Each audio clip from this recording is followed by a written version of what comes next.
Buenas tardes al estudiantado de Argentina y Americana 2. Bueno, en este video voy a tratar de expresar de la mejor manera em, los procesos emancipatorios de lo que era en ese momento el virreinato de Nueva España. Estamos hablando a fines del siglo XVIII, principio del siglo XIX, y en perspectiva de la autodeterminación de los pueblos, en perspectiva de nuestra América, en perspectiva de pensar cómo fue atravesando eh, tanto horizontal, verticalmente o desde otras perspectivas, como veníamos pensando en las matrices heterogéneas de pensamiento, cómo se fueron dando, formando los procesos emancipatorios. Eh, Eso por un lado. Vamos en los textos de Ana Espasande y Jaramillo, en esa colección, los invitamos a ustedes a que si les gusta o si les interesa, les particularmente o singularmente hay algún proceso emancipatorio de nuestra región que les gusta continuar profundizando, pensando. Bueno, este tipo de colección es ecuménica porque llega el libro de Ana Espasande de Jaramillo y Espasande, que la colección llega hasta principios del siglo XX, hasta la segunda década, hasta el principio de la segunda década del presente siglo. O sea que es un recorrido, un relato, una narración histórica, principalmente fáctica, con la presentación de algunos documentos y fuentes, y las imágenes que también son fuentes porque son obras, en el caso de justamente de México, si hay algo singular que podemos encontrar para analizar el pensamiento emancipatorio, como también el proceso revolucionario del siglo XX que atravesó México, son los grandes murales, ¿no? Por eso quería, bueno, luego en el recorrido del video seguramente iré incorporando algunos conceptos más que van en relación a lo que veníamos charlando en las otras emancipaciones. Tengamos en cuenta que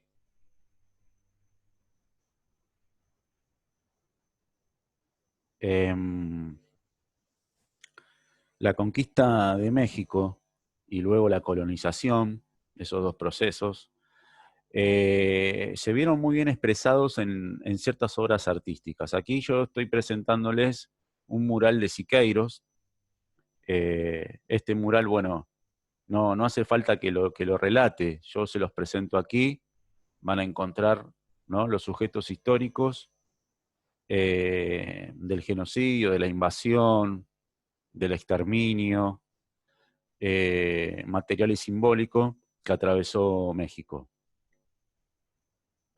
También quería pararme en este punto, y luego ya voy con el relato fáctico del proceso mexicano. En este video también está el proceso de Centroamérica, que es otro proceso que aparece, digamos, no aparece tan completo, pero es importante obviamente incorporarlo. Decirles que cuando yo estuve leyendo un poquito sobre la importancia artística de los murales en México, y bueno, uno de los planteos es que como la sociedad mexicana, quizá a diferencia, no hay que decir mejores o peores, pero en este pensar de las diferencias y similitudes que atravesaron los procesos económicos, políticos y culturales emancipatorios, vamos a encontrar que la sociedad mexicana es una de las sociedades que mayor índice de analfabetismo tuvo. Y también incorporar a este proceso complejo de analfabetismo las Antillas, ¿no? Centroamericanas, que es donde fue la puerta de inicio de ese proceso de conquista y de colonización. Pero no todo fue conquista y colonización, también hubo proceso de resistencia que Siqueiros también ha sabido representar. Pero para cerrar el tema de los murales, y la cuestión de la conquista y colonización mental, de la emancipación, de esa descolonización pedagógica de la que habla Jauretche, de la que habla Enrique Dussel, de la que nosotros trabajamos en las aulas. ¿De qué manera se propusieron los artistas mexicanos, que obviamente en consonancia a los procesos revolucionarios, de qué manera transmitir de qué manera trabajar, implementar una descolonización pedagógica? Y bueno, una de esas maneras es justamente la representación de grandes de murales que ya en sí en proporción superficie son gigantes. Entonces las personas que no, que no están alfabetizadas en escritura y lectura, sí pueden alfabetizarse a través de las imágenes. ¿Sí? Que bueno, que ese método es revolucionario, es un método revolucionario porque se apropia de ese método que justamente utilizó la Iglesia, que utilizaba la Inquisición, eh, la exposición pública, que en realidad en la Edad Media la exposición pública era casi nula, pero a poco exposición pública era esto, ¿no?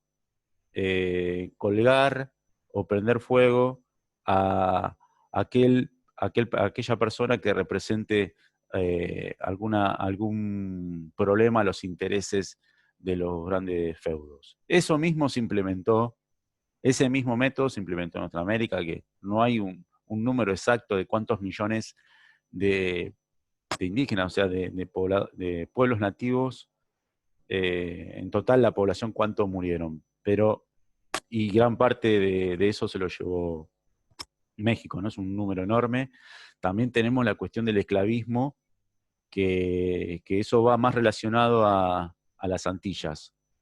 Pero cerrando entonces con este tema, es decir que los murales no solo tienen un objetivo que es expresar una forma de arte, expresar, sino también alfabetizar. Y bueno, luego, ya con esto, digamos, cierro la parte de los... Sí, aquí tenemos del porfirismo a la revolución.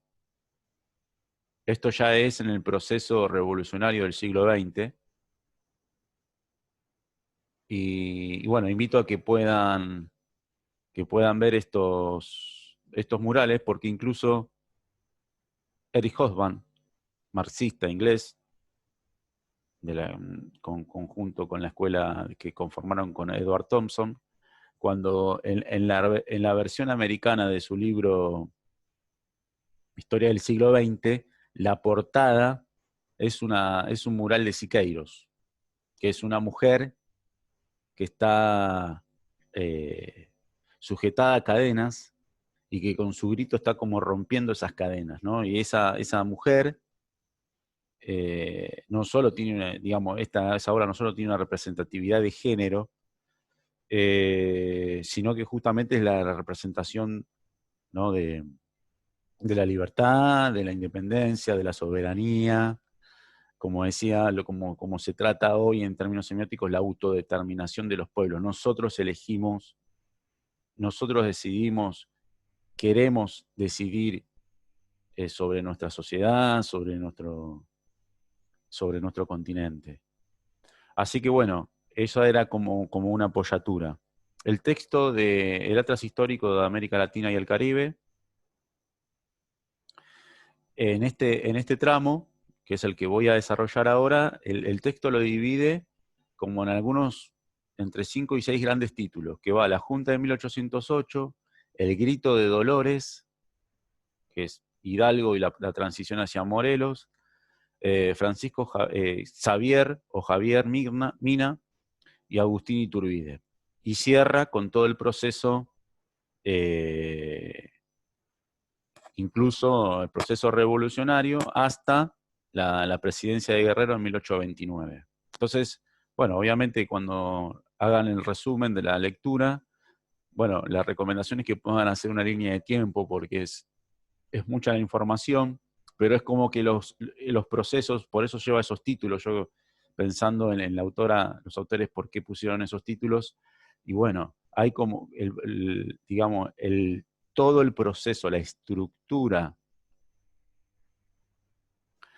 de la emancipación del Virreinato de Nueva España, tiene adentro subprocesos, la superestructura, que va, como digo, ¿no? La etapa previa, que es la etapa de apertura democrática que viene desde España, ¿no? En esta difusión de Fernando VII preso, la invasión francesa en España, y bueno, la apertura del juntismo, del juntismo en toda América Latina. Nosotros lo desarrollamos bastante bien en el proceso del Río de la Plata. Así que va, digamos, en este intento de apertura democrática antiabsolutista, que es el camino previo hacia la independencia, y luego los otros procesos es el proceso liderado por Hidalgo, la transmisión de ese proceso hay un momento en que ambos coinciden, luego de que Hidalgo, digamos, es apresado y lo matan. El que toma la posta es Morelos. Luego del que va a tomar la posta va a ser Mina, que es un criollo, guachipín, en términos mexicanos, guachupines, que es un español que nosotros conocemos como la palabra como criollo. Agustín Iturbide y Guerrero. ¿Mm? Bueno, ahí lo que van a encontrar no son contradicciones, sino que son posturas políticas contrapuestas. Va a haber puntos donde va a haber acuerdos, pactos, acuerdos, y bueno, y finalmente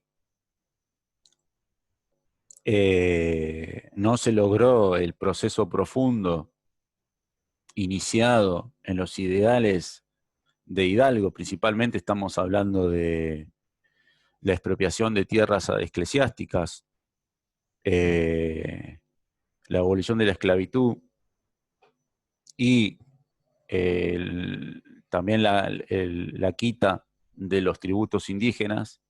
Son como los tres grandes ejes que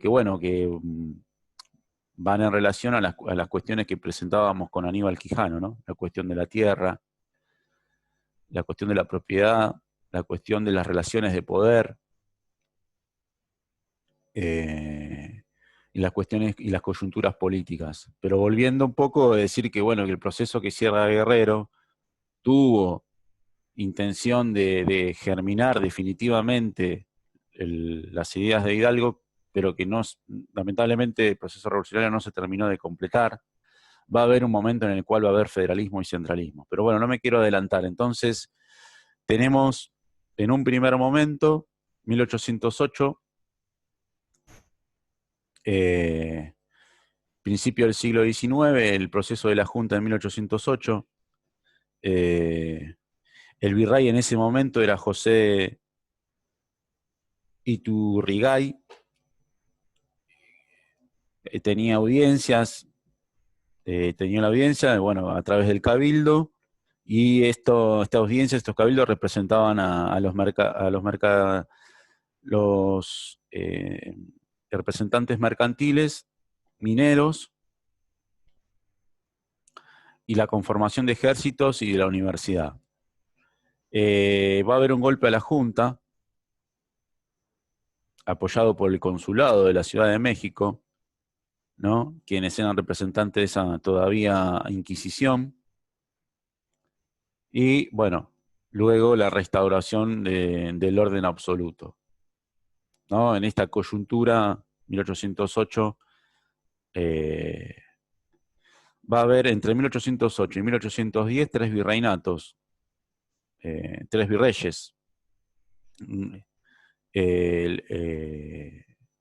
Garibay, Lizana y Viamont, que son los tres posteriores a Iturgaray. O sea, tenemos entre agosto de 1808 y 1810 cuatro virreyes. Bueno, después luego ya pasamos a lo más, digamos, como lo más contundente del inicio del proceso emancipatorio, que es el Grito de Dolores, Hidalgo y Morelos. Grito de Dolores, bueno, esto es entre 1810 y 1811, que se da la primera y la segunda campaña, digamos, por decirlo así, del proceso de independencia. En el norte, en el oeste de México, yo quería compartirles con ustedes un mapa. Aquí está Guerra de Independencia de México, campaña de Miguel Hidalgo, 1810-1811. Norte y oeste, el norte Celaya, Guanajuato y Valladolid, en el oeste Guadalajara, y ahí donde, por ejemplo, bueno, José Antonio Torres, que es una especie también de líder ahí, se une con Hidalgo. Hay enfrentamientos, va a haber algunas victorias en el Monte de Cruces, por ejemplo, aquí. Y el inicio de Hidalgo hacia el norte, continuó la campaña y continuó con un proyecto de reforma agraria, que después él lo va a exponer en el discurso que le da al pueblo de Dolores para el inicio de la independencia de México. ¿Sí? Es el discurso de Hidalgo al pueblo de Dolores para el inicio de la independencia de México el 16 de noviembre de 1810. Nosotros ya estábamos ahí en proceso de primera junta. Derrota, bueno, va a haber retrocesos importantes hasta llegar a la derrota, por ejemplo, Aculco, en lo que hoy es Querétaro.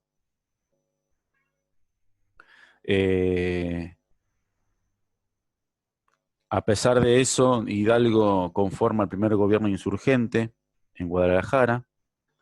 Quien va a quedar a cargo es Ignacio López Rayón, ministro de Estado y Despacho Universal. Ahí es como que se conforma con López Rayón un frente antiabsolutista.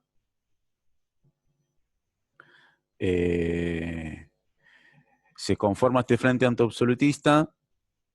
Ahí nuevamente Hidalgo puede retomar fuerzas para conformar las tropas, pero con Allende fueron derrotadas por los absolutistas en la batalla de Puente Calderón.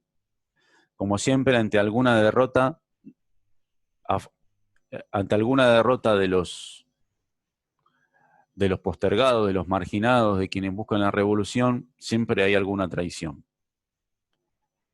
Siempre en cualquier enfrentamiento hay alguna traición. Acá a cargo de esta traición va a estar a cargo Ignacio Elizondo, bueno, que provoca, digamos, la derrota y los fusilados que hubo a partir de 1811. Aquí, bueno, el cura Hidalgo definitivamente es condenado a muerte en julio de 1811.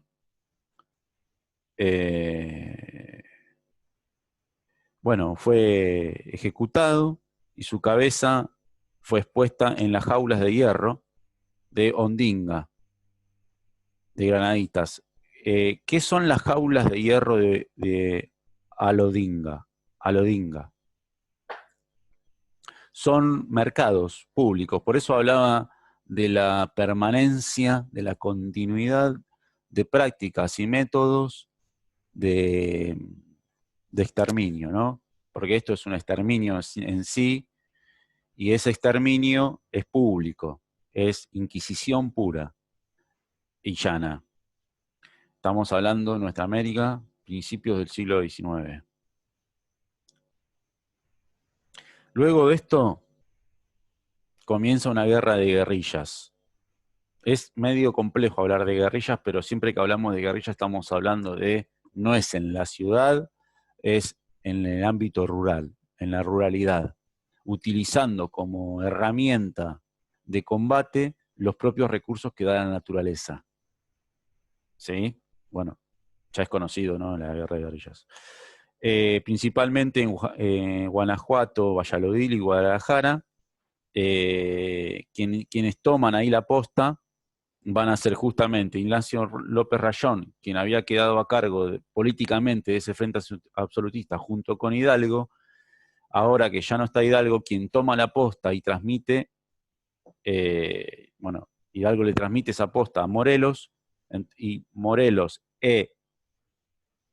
López Rayón van a continuar con el proceso revolucionario. Pero antes de eso, quería compartirles, bueno, nada, decirles que tomen como importancia el discurso que da Miguel Hidalgo al pueblo de Dolores para dar inicio a la independencia, que es el que mencioné.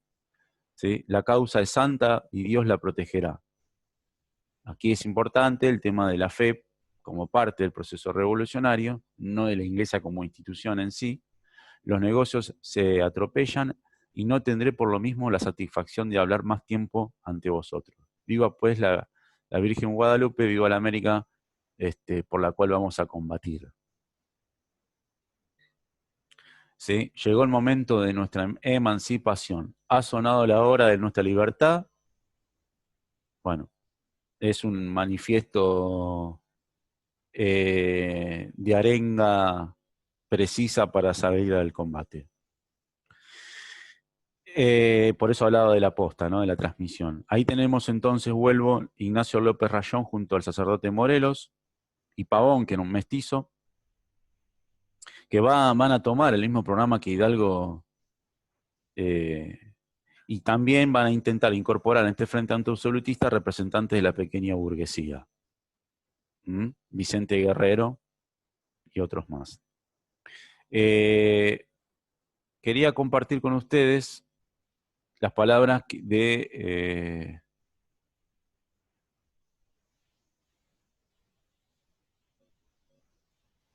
Morelos. Selección de artículos. Plan de gobierno americano entregado por Miguel Hidalgo a José Morelos.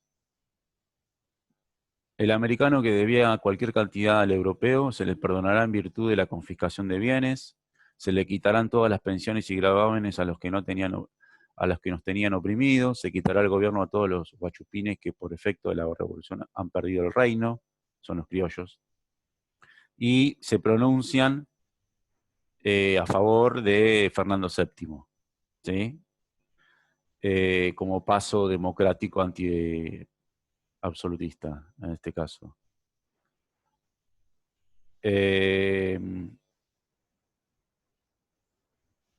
Indulto general, libertad a todo reo, y en virtud de nueva conquista e indulto general, libertad a todo reo. Los comandantes tendrán presente una de las ordenanzas que manda no ataquen con fuerzas inferiores al enemigo que las trae superiores, pero sí podrán repelerlos en sus puntos de fortificación. Si entre los indios y castas se observara algún movimiento o lucha racial, como igualmente que los negros quisieran dar contra los blancos o estos contra los pardos, se castigará inmediatamente al que primero levantare la voz o se observare espíritu de sedición, para lo que inmediatamente se remitirá a la superioridad. Bueno, nada, algunos elementos de la posta que toma Morelos en base al proyecto, al plan de Hidalgo. Hasta acá tenemos un proceso, un intento de paso democrático ya en plena guerra, porque ya el proceso mexicano, antes de los planes constitucionales, ya directamente empezaron con enfrentamientos bélicos. Lo que nosotros conocemos como guerra de independencia, que comenzó después, por decirlo así, de la primera junta, ¿no? Va a haber una junta denominada de Zitácuaro, 1811, ¿sí? Que es la Suprema Junta Nacional de América, a cargo de López Rayón, Velasco, Morales, ¿sí? Se fundan dos periódicos, dos diarios.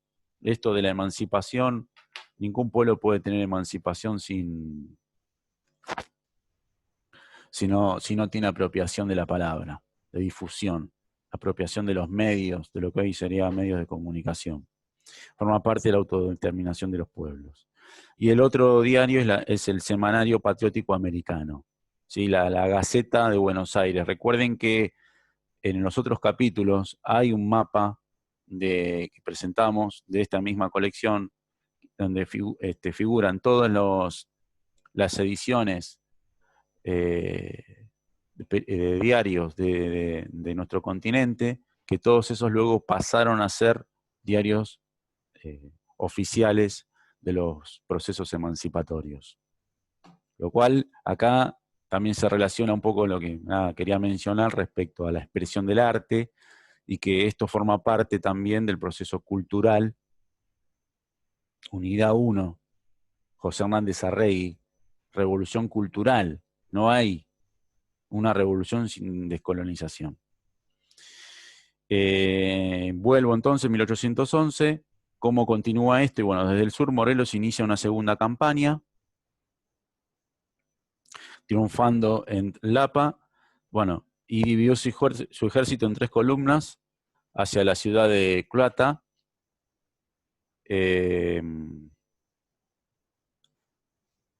Aquí ya nuevamente vamos a pasar a un proceso complejo. La quita de tributos, libertad a los esclavos, evidentemente fue un punto que dio vida a, digamos, por decirlo así, al ejército absolutista, ¿no? También. Y también a este sector que el texto menciona como aristocracia, que son los grandes propietarios, que también ven totalmente complicados sus intereses individuales, sus intereses perpetuos, y no van a estar a favor de, por ejemplo, incluso la iglesia, que tiene un peso muy fuerte, que es la expropiación de las tierras,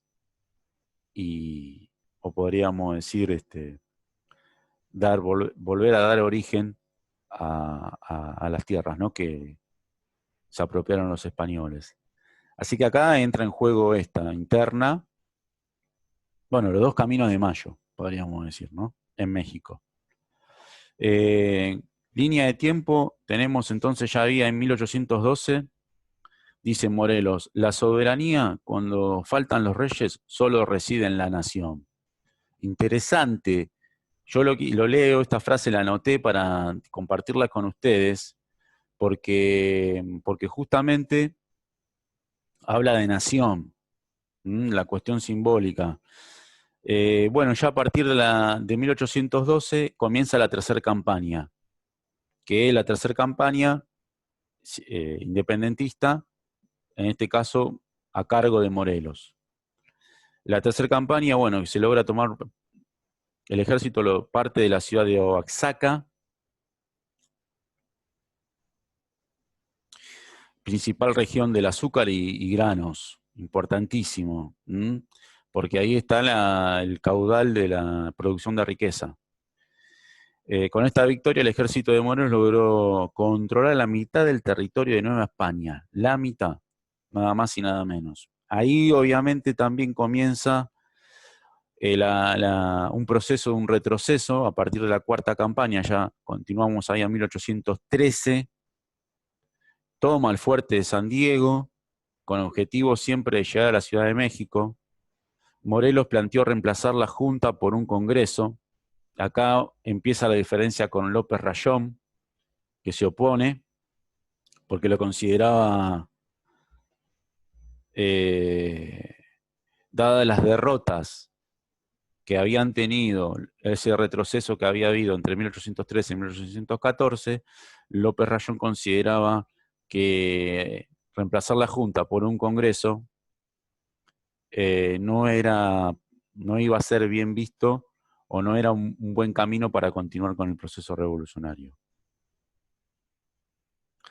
Y bueno, acá es importante, porque si pensamos nosotros en el proceso que sucedió en el Virreinato del Río de la Plata, en las Provincias Unidas del Sur, la Asamblea Constituyente de 1813 la independencia, el cruce de los Andes y esta necesidad de dejar asentado por escrito que nuestra nación, que nuestro pueblo es independiente y que en ese paralelo van las guerras de independencia. Así que quizá pensar que la postura de Morelos era un poco la más acertada. Morelos expresa los sentimientos de la nación, en ese congreso de Chilpancingo, en el congreso de Chilpancingo expresa la abolición de la esclavitud y del sistema de castas, liquidación de cargas feudales, el libre comercio y la proclamación de la independencia, 1813, Asamblea Constituyente en Argentina, iban a decir en Argentina, las Provincias Unidas del Sur. Bueno, fusilamiento de Morelos en San Cristóbal, fusilamiento de Morelos en San Cristóbal.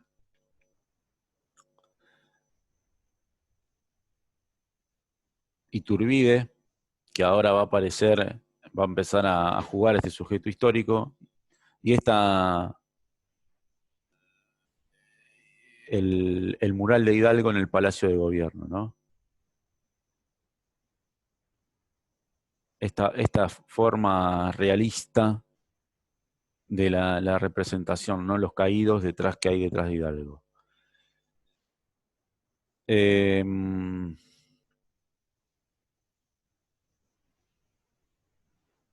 1813,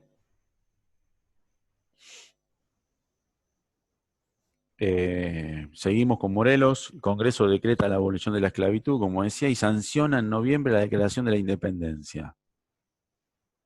¿Sí? O sea que vamos ahí, ya tenemos el germen de Hidalgo expresado en 1813 ya con Morelos, que obviamente va a verse cercenado. La quinta, digamos, el quinto proceso de la campaña revolucionaria continúa en 1813 con Morelos elegido por el Congreso como jefe del Poder Ejecutivo con el título de generalísimo. Él es el que inicia la quinta campaña. Ya en 1814 Morelos es derrotado, ahí hay un nuevo retroceso en Purbarán, y entrega el cargo al Congreso. ¿Sí? Tengamos en cuenta que en 1812 está la Constitución de Cádiz, constitución que va a poner en punto democrático, en eje democrático, no solo al proceso emancipatorio político de México, de Nueva España en este caso, como también de Centroamérica, obviamente en España también. La Constitución de 1814, Apatzingán, denominada Decreto Constitucional para la Libertad de América Mexicana,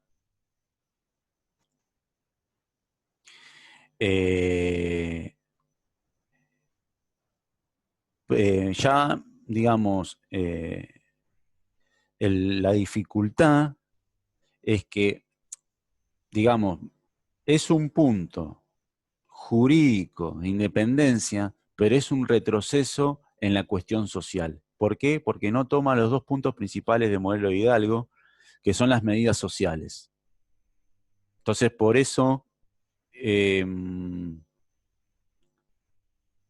digamos, esta constitución no, en términos sociales, no representaba un punto importante.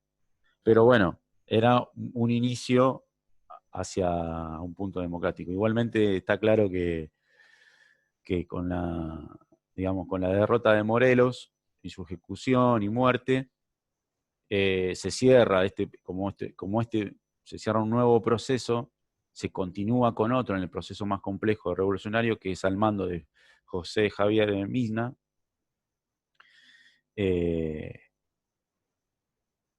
donde, bueno, en ese mismo año, en 1815, en diciembre, ejecutan en San Cristóbal a Morelos. Quien va a tomar la posta en el sur quien va a tomar las postas en el sur, que ya estaba batallando en el sur, es Guerrero. Y bueno, acá quería decir que esa posta genuina de proceso revolucionario militar y también social, Hidalgo, Morelos, ahora pasamos a Guerrero. Y acá Guerrero junto con Xavier Mina, que va a ser Huachepín, en palabras que no me quiero equivocar con la palabra, ¿sí? Gachupín, perdón. Es un criollo que mandan desde España, que llega desde España con esta propuesta de llevar adelante un proceso jurídico de independencia, ¿no? 1815, entonces, la quinta campaña emancipatoria a cargo de Francisco. En ese momento, entre 1815 y 1816, el virrey era Opadaca. Aquí llega de España Mina, con ideas antiabsolutistas y a favor de la Constitución Liberal de 1812. La Constitución Liberal de 1812 de Cádiz, miembro de ese proceso revolucionario español. Y aquí hay un punto importante donde se cruzan las logias, que luego se van a ver representadas entre el centralismo y federalismo. 1816 viaja a Estados Unidos y recibe, al igual que de Inglaterra, un apoyo de los comerciantes para armar un ejército emancipatorio, para continuar, ¿no? En 1817 desembarca en Villa Soto de Marina.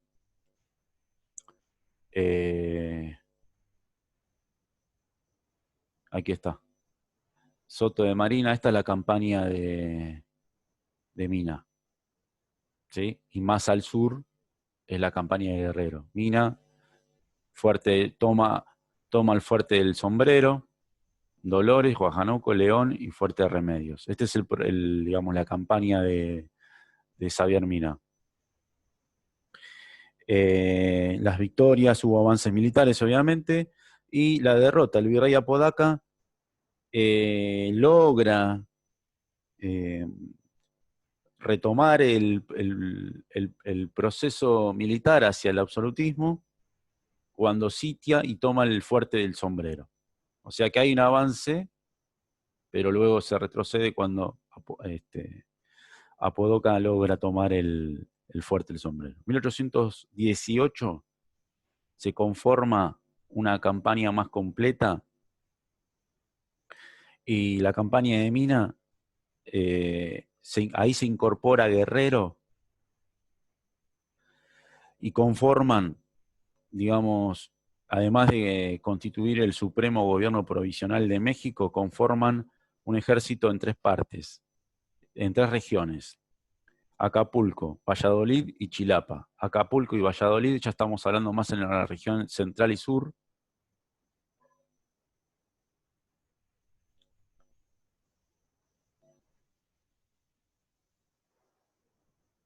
¿Sí?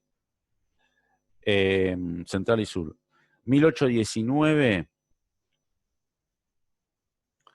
esta unidad Mina Guerrero, unidad militar y antiabsolutista, frente antiabsolutista, ya en 1819 ahí Guerrero empieza a tomar la posta política, extiende su campaña hacia las provincias de Michoacán, Valladolid y Guadalajara. Hay una coyuntura importante española, que es en el cual el virrey Apodara se vio obligado a frenar la Constitución en mayo de a jurar la Constitución en mayo de 1820, implementándose, por ejemplo, la libertad de imprenta. Ya acá ya estamos iniciando la segunda década del siglo XIX. En 1820 tenemos entonces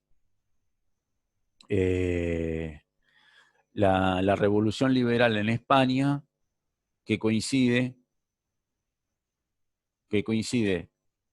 como el rey Fernando VII se ve obligado a aceptar la Constitución de Cádiz de 1812, en 1820, en paralelo a España, el virrey Apodora ve obligado a jurar esa constitución, ¿no? Que en principio es la Constitución Liberal de 1814 de México, el decreto constitucional para la libertad de la América Mexicana, esa, pero eso, bueno, promueve la libertad de imprenta.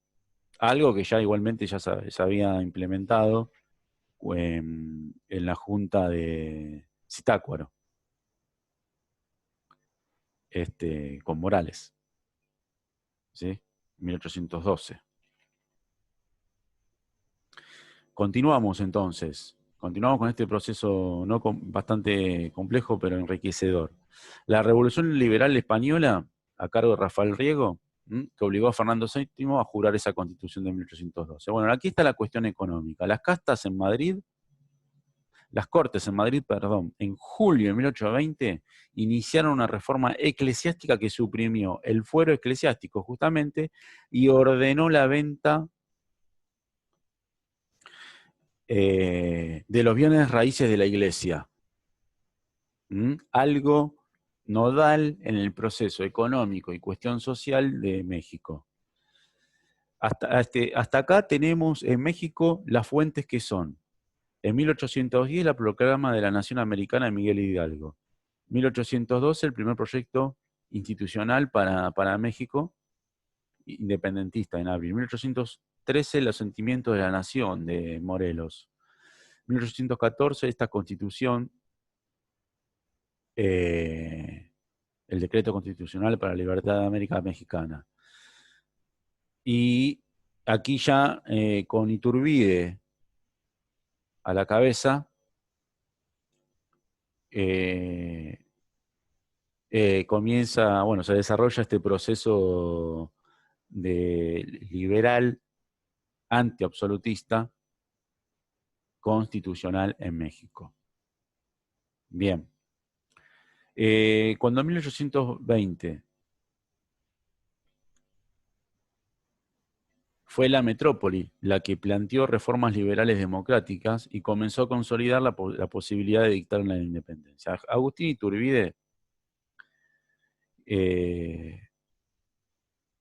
también se hace cargo, se convirtió entonces en el líder de este proceso, ¿sí? El tema es que Agustín Iturbide, ¿qué va a hacer? Va a ponerse entre estas dos partes.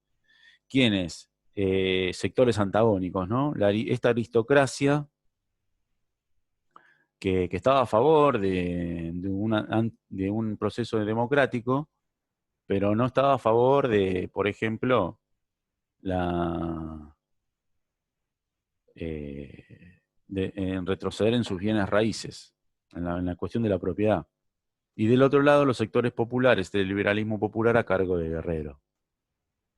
Que claro, que Guerrero en este caso representaba a los sectores populares y estaba un ejército con él. Estaban los sectores populares. ¿Con quién estaban los sectores populares? Principalmente con Guerrero, que era el gran líder que había quedado en las distintas batallas que se fueron dando. 1820, entonces, en noviembre, hubo 4 derrotas del virrey Apodora ante el ejército de Guerrero, que hace que el virrey retroceda, y junto a la coyuntura de España se decide hacer un pacto. O sea, el virrey queda en jaque y ahí hay un pacto. En ese encuentro, que fue en 1821, fue un encuentro secreto, Guerrero, Iturbide y otros caudillos insurgentes. ¿Sí?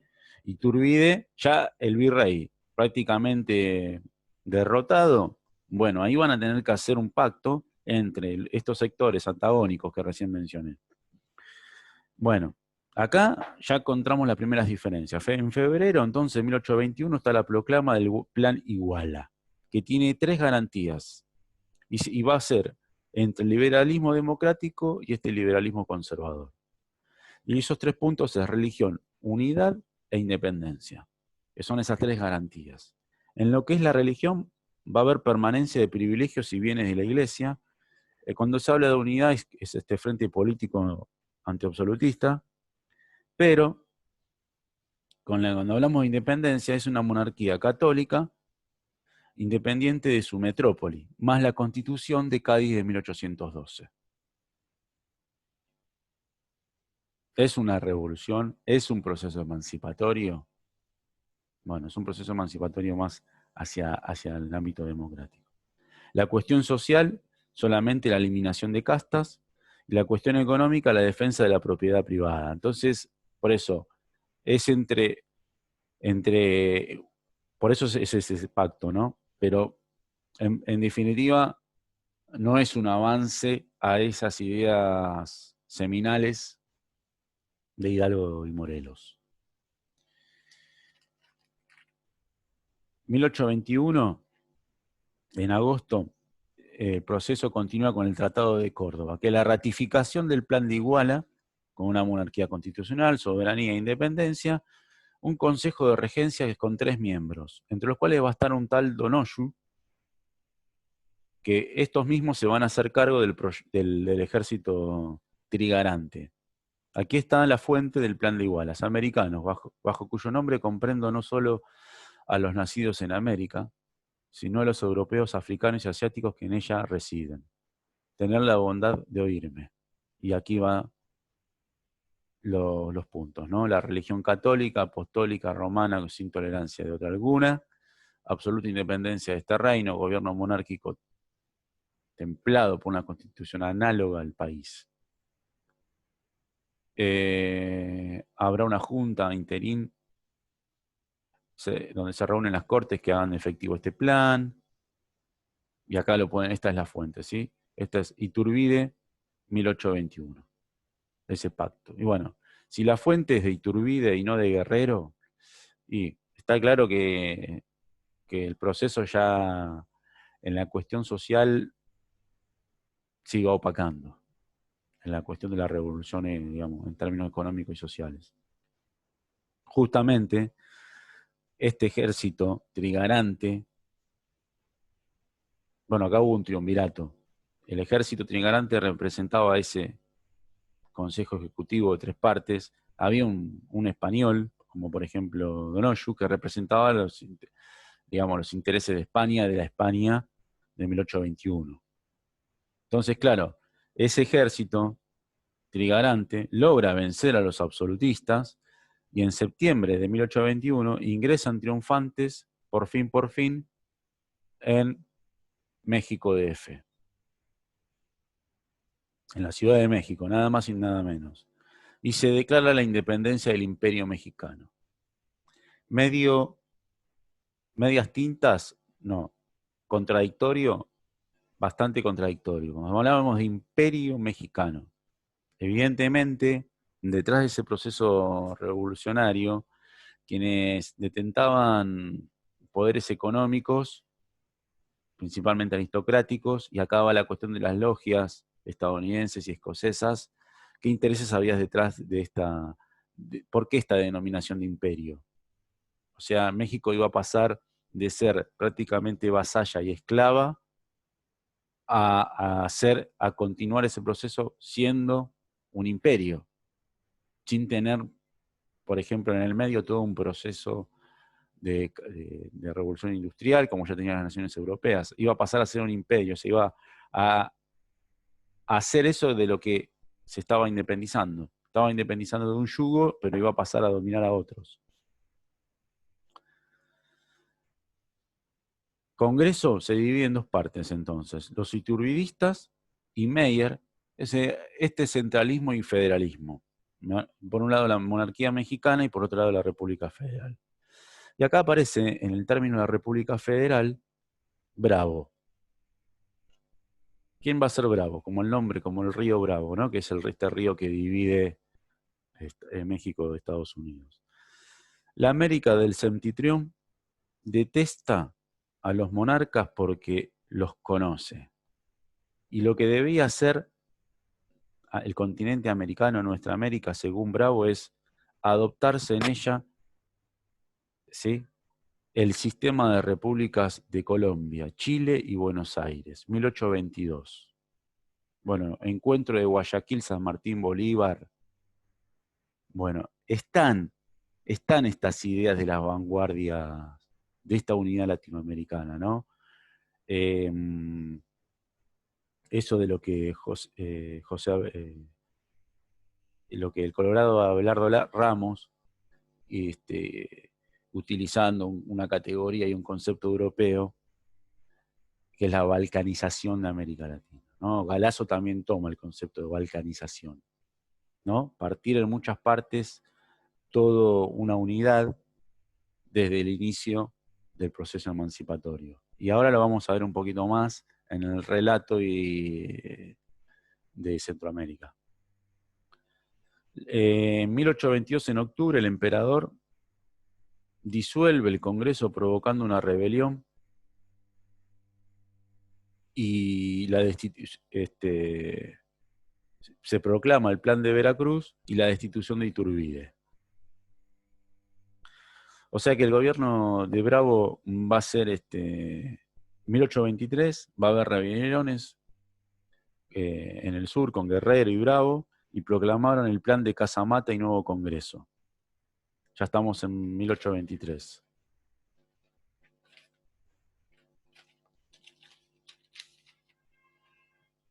¿Sí?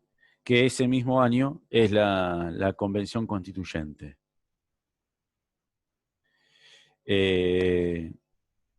Iturbide abdica y es desterrado. En 1824 va a ser ejecutado.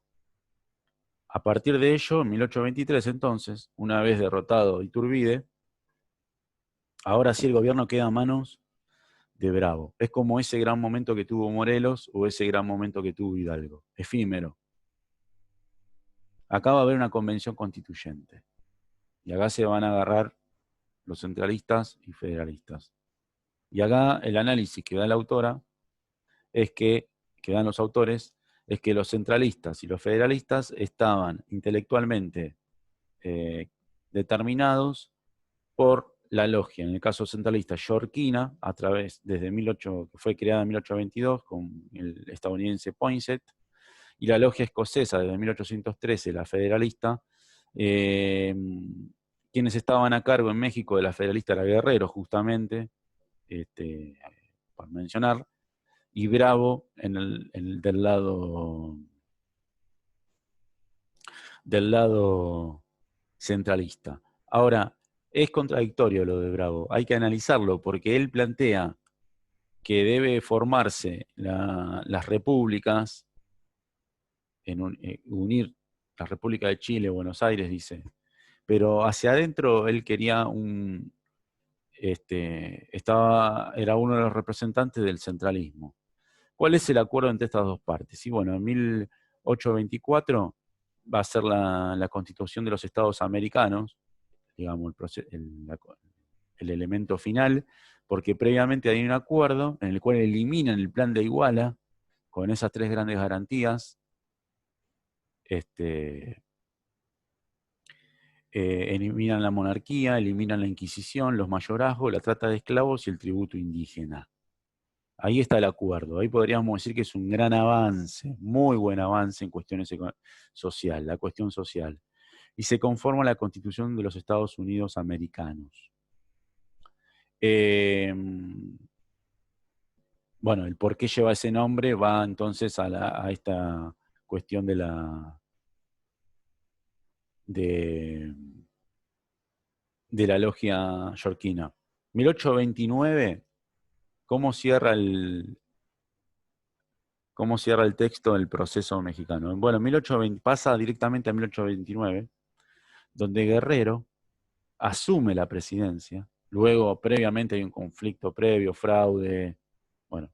Pero finalmente Guerrero asume la presidencia y no logra implementar estas medidas económicas a favor como la expropiación de las tierras, resiste la penetración norteamericana de Texas y bueno, logra abolir la esclavitud, efectuarla, la abolición de la esclavitud la efectúa en su gobierno, resiste la invasión norteamericana en Texas, Pero bueno, los conservadores consiguieron inhabilitar el Congreso. Guerrero organizó la resistencia, fue apresado y fusilado. Bueno, tuvo el proceso mexicano grandes momentos, muchos avances, retrocesos hacia la revolución. Es un proceso bastante amplio, enriquecedor, muy bueno para pensar el proceso de las diferencias y similitudes con nosotras naciones hermanas. Interesante lo de Morelos de plantear la cuestión de la nación, bueno, la abolición de la esclavitud y la expropiación de tierras.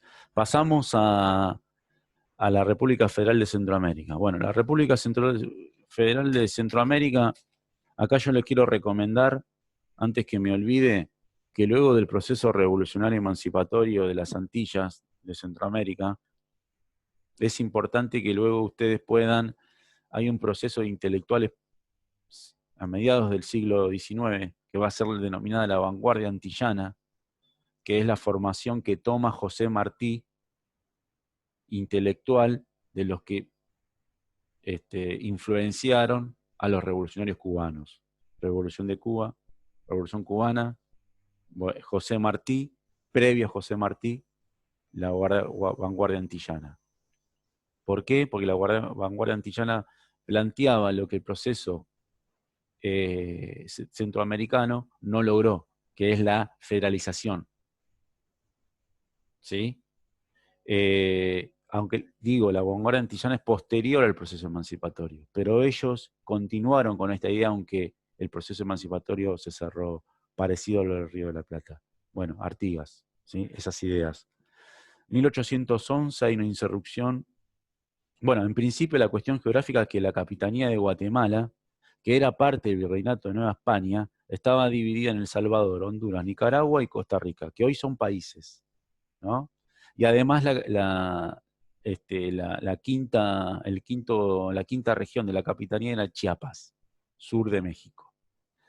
En 1811 hay una insurrección a cargo de Delgado en El Salvador. 1814 nuevamente, pero va a ser aristocrática en El Salvador a cargo de Arce.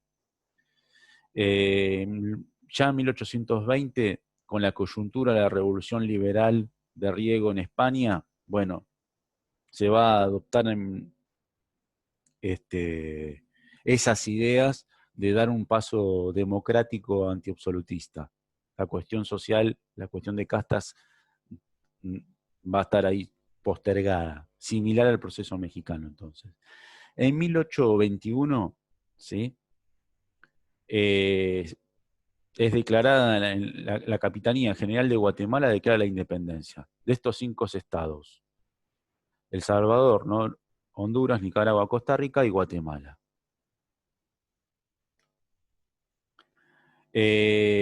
Automáticamente, mientras Iturbide está a cargo del gobierno en México, se anexiona estos 5 estados a México. A esa idea de la independencia imperial mexicana. Ahí es donde yo quería traer al video, digamos, esta contradicción. 1824, hay una guerra civil donde quien se destaca es Francisco Morazán. Acá hay un mural del 2008. ¿Por qué es esta guerra civil? Y bueno, porque justamente previamente hubo juntas provisionales que, que estaban a favor de la federalización, ¿sí? Y que obviamente el posicionamiento de un país solo, de una región sola, iba en contra del centralismo. Entonces se va a generar una guerra civil como se generó acá, ¿no? La idea de un país para pocos, dominado por pocos, o una nación para muchos, federalizada con un paso previo de la confederación. La federalización, igualmente la federación en las Antillas, en América Central, perdón, la federalización en América Central se va a lograr entre 1829 y 1839, aunque ¿Por qué? Porque ya en 1838 se separan Honduras, Salvador, Nicaragua y Costa Rica. O sea que esos 10 años de unidad se vuelven atrás luego de la derrota de Morazán, que era uno de los líderes de esta federalización, y ya en 1839 culmina la federación. En este proceso de 10 años de federación hubo reformas liberales, de diezmo, aunque la ley de la vagancia, ¿la conocen acá los gauchos? Bueno, en este caso para los indígenas, que estaban obligados a trabajar en haciendas, aunque está la abolición del fuero eclesiástico, el establecimiento de una educación mixta y laica. Bueno, yo creo que menos que la ley de vagancias, el resto fueron todos avances muy importantes en las cuestiones sociales. Bueno, finalmente cierro con la contestación de General Morazán al presidente del Congreso Federal, acto de tomar posesión del Poder Ejecutivo, ¿sí? Donde se expresan la alianza de los pueblos americanos, aunque se ha frustrado hasta ahora, no está lejos el momento de ser puesta en práctica esta combinación admirable. Ella hará aparecer al nuevo mundo con todo el poder que es susceptible para su ventajosa posición geográfica de inmensa riqueza, por la justicia de los gobiernos y por la identidad de los sistemas, por un crecido número de habitantes y sobre todo por el común interés que los une. Bueno, la vanguardia antillana, esto va a ser para Centroamérica, la antillana de las islas, van a tomar de las ideas de Centroamérica para lograr una unidad también de las islas Antillas. Bueno, acá cerramos este proceso y luego en otro video voy a hacer un desarrollo sobre el proceso emancipatorio de Brasil. Bueno, muchas gracias.